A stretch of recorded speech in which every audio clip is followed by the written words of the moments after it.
So the campaign has already gotten your mail for the day. Oh, they're getting so much mail. When I came, Republican presidential candidate Donald Trump is showing us the mail he's been receiving from supporters around the country at the lavish Trump Tower in New York City. And those are real letters. Those are not corporate letters. Those are not letters from Exxon. these are handwritten. Those are not letters from General Motors. Those are letters from people. His corporate headquarters and opulent penthouse are high in the sky here. But his campaign for the nation's highest office is run from a sparse fifth-floor space on a shoestring budget with the simple guiding philosophy, let Trump be Trump. And on this day, he seems to be happy with the results. You see the polls came out, right? Yes, the Quinnipiac, yes. Spending time with the candidate on the campaign trail and here at Trump Tower has given me a unique perspective on how his unconventional political style has brought him to a place in the campaign few had predicted. Do you feel like you're at an inflection point right now in your campaign?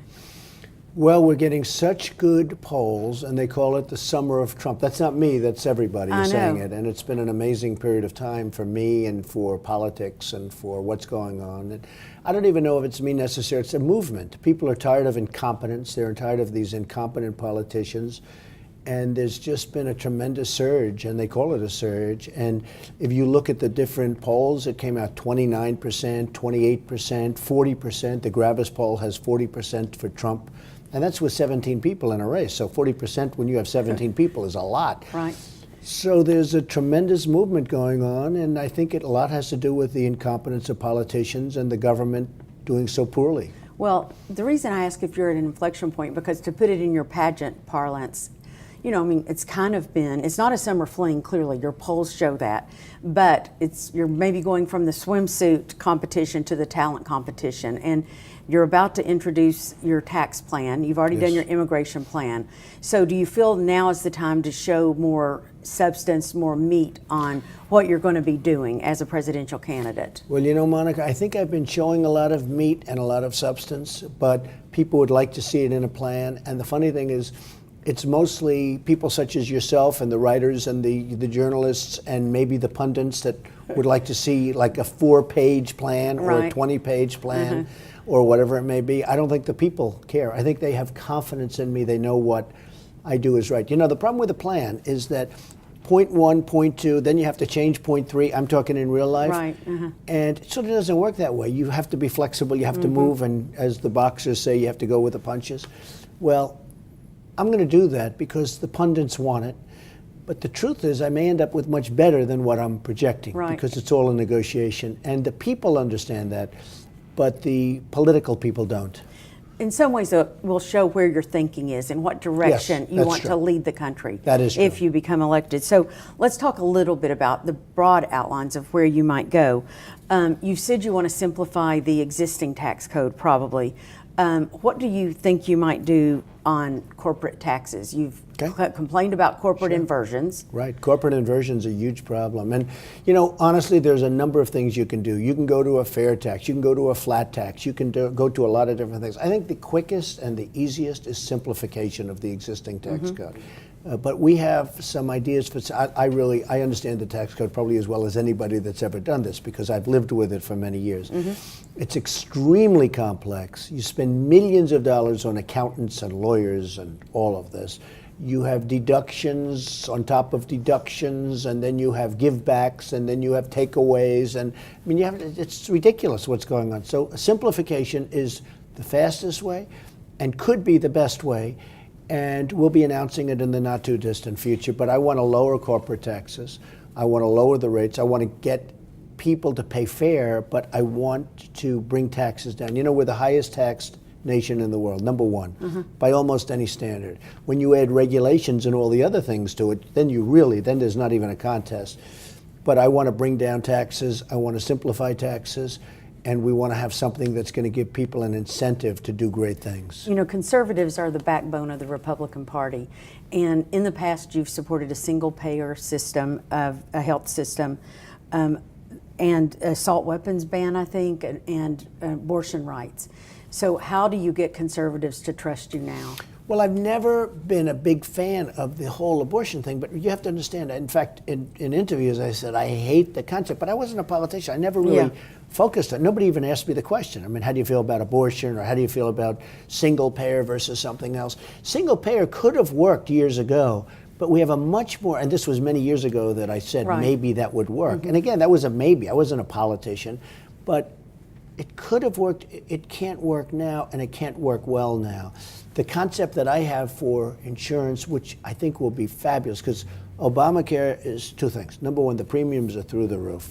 The deductibles are ridiculous. You'll never get to use it unless you get hit by a tractor. And the premiums are going up. No, the premiums are through the roof. They're up 40, 50%. Obamacare is a disaster. Not only that, it's costing the country a fortune.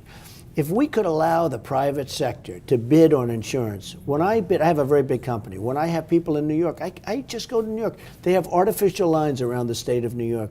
People from Iowa, people from California, people from New Hampshire, people from Connecticut, they can't even bid on my insurance.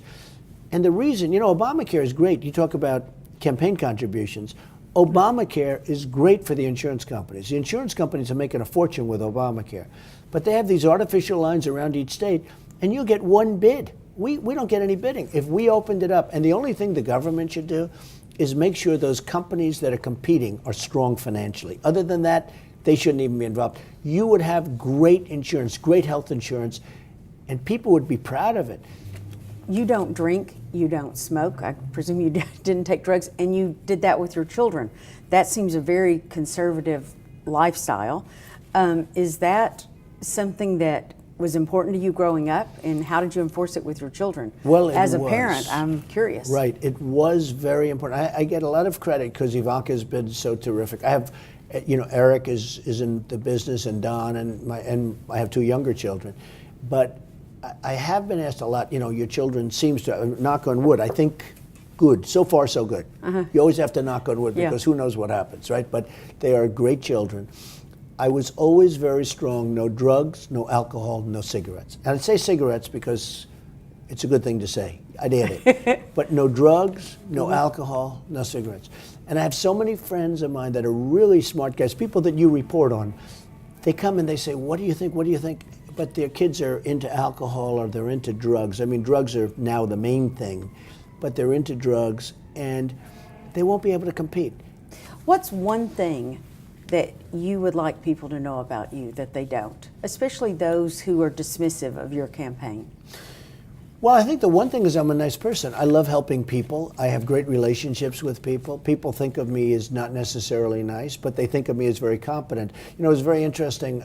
A woman heard a speech, and I got a very high poll number, but on leadership, I was by far the highest, by many times. On finance and economics and the economy, I was number one by many, many times. I was killing everybody. But what about niceness? Except on niceness, I was like last. And I said to the people, it was crazy, a CNN poll.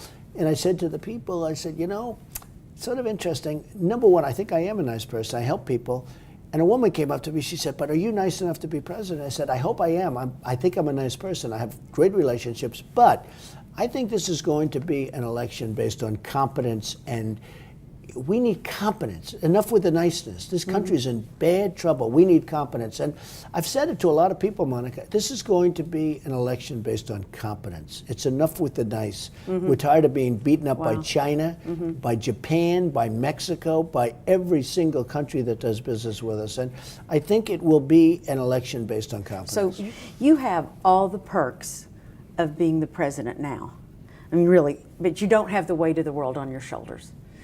Are you sure you really want to be president and you can never turn it off?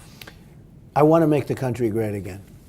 Is this fun? It's okay. I had no idea I was going to do this well this fast. I thought it would be much longer, and we have to keep it going because we still have a long way to go. But I want to, this country has such potential. I love the country. I loved also, though, my other life. My other life, I was never really private per se, but I was pretty private by comparison to what's happening now. We're going to do a fantastic job. I'm enjoying it. We are going to make this country so amazing again. And the word again is very important because you have to add that in.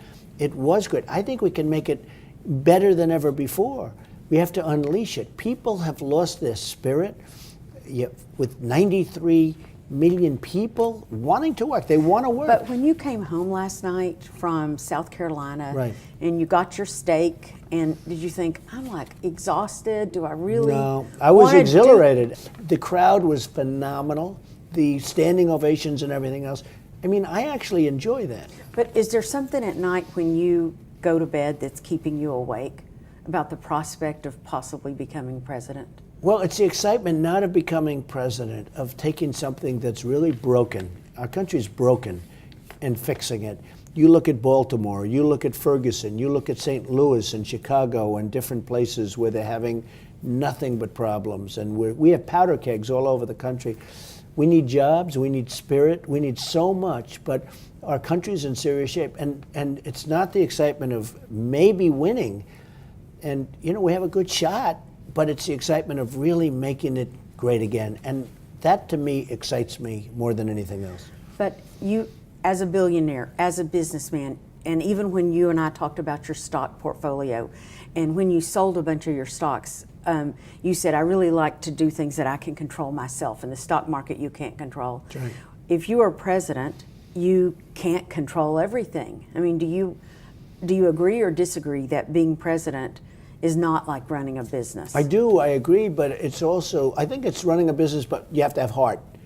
You have to take care of women's health issues. You have to take care of poor people that don't have, that they're never going to have a shot.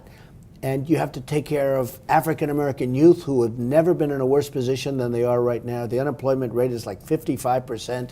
They can't get jobs. I think that we actually do have a lot of control. I'm not saying you control everything, you don't. But certainly I have a lot more control that way than sitting in, you know, a beautiful Trump Tower on Fifth Avenue and running my company. I think I can make a big difference. If I didn't think I could make a difference, I wouldn't be doing this.